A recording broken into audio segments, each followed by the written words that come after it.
You have a bonus chart, actually, today. And there's been a lot of talk in recent weeks about Hunter Biden and how was he trying to raise money off of his father's name and influence. And we should, again, note that Hunter Biden never worked in the White House. You know who did? Jared Kushner. Jared Kushner worked in the White House. And you've got a chart there that details the sources of his money. I'll let you explain it. But it should be noted here that Kushner also, his background in real estate, not exactly as a hedge fund magnate or a peace broker in the Middle East.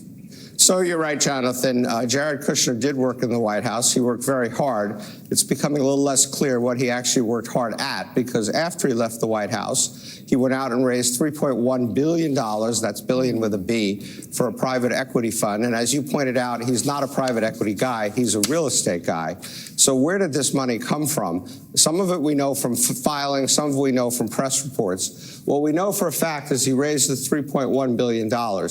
What we also know for a fact is that only about $30 million of it actually came from investors in the United States. All the rest of it is foreign money.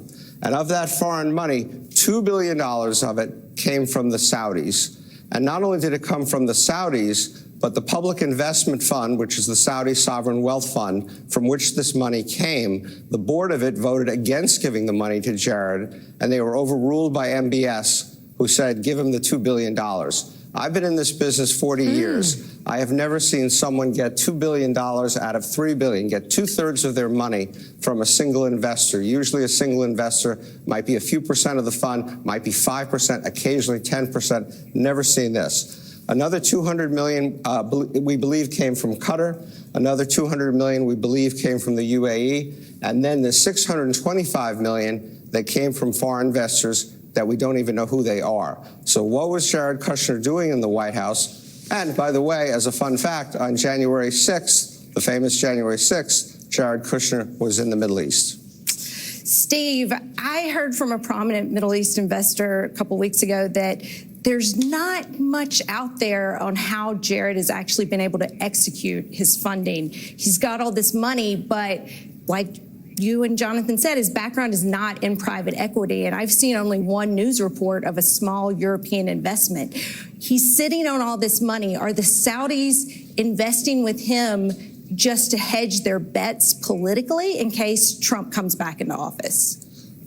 At least those are your words, not mine, but it's certainly a reasonable speculation. Yeah, we haven't seen him do a lot with this money. He has hired some people, I do know that.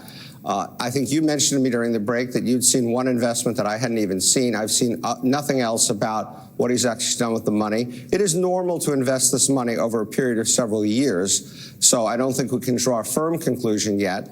But again, we're going back to a guy who's a real estate guy, and frankly not a particularly good one at that, who suddenly got $3 billion trying to do private equity deals, competing against people who've been in the business a long time.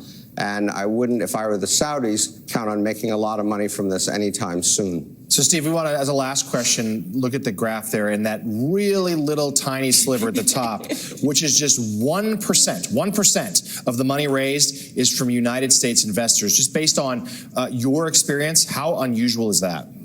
It's extraordinary, Jonathan. I've also never seen that as well. All of us in the private equity business obviously go outside the U.S. for money. The Middle Eastern sovereign wealth funds have a lot of money. Many private equity funds get money from them. But again, it might be 10, 20%, maybe 30% of a total fund. I've never seen it be 99% of a fund like this. U.S. private equity firms still raise the vast bulk of their money from U.S. investors. This is extraordinary, unprecedented. I've never seen anything like it. You know, just as a final... Steve Ratner, thank you. Go ahead, Elise. I was going to say, as a final point, in the education charts, the most equitable category was making money. You didn't necessarily have to be from an Ivy League. And then in this, you look at where American investors are going, not to Jared Kushner's fund. That is a lot to think about. Steve, thank you so much. Thanks for bringing that all to light.